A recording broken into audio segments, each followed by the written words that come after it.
বাংলাদেশ তার জ্বালানি তেলের প্রায় ১০০% এবং এলএনজি, লাং গ্যাসের ৩৫% মধ্যপ্রাচ্য থেকে আমদানি করে।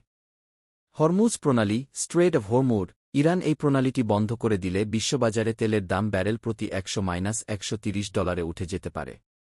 এর ফলে বাংলাদেশে ডিজেল, পেট্রোল এবং বিদ্যুতের দাম হু হু করে বাড়তে পারে।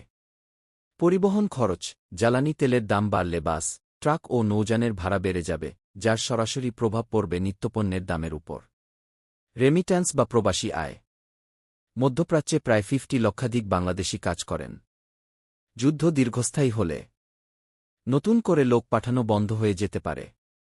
আগত রেমিট্যান্সের প্রবাহ কমে যেতে পারে, যা বাংলাদেশের বৈদেশিক মুদ্রার রিজার্ভের উপর প্রচণ্ড চাপ সৃষ্টি করবে। রপ্তানি বাণিজ্য, বিশেষ করে পাট ও তৈরি পোশাক। পাট রপ্তানি। আপনি আগে পাটের কথা জিজ্ঞেস করেছিলেন। ইরান বাংলাদেশের পাটের একটি বড় বাজার, বিশেষ করে কার্পেট তৈরির সুতা।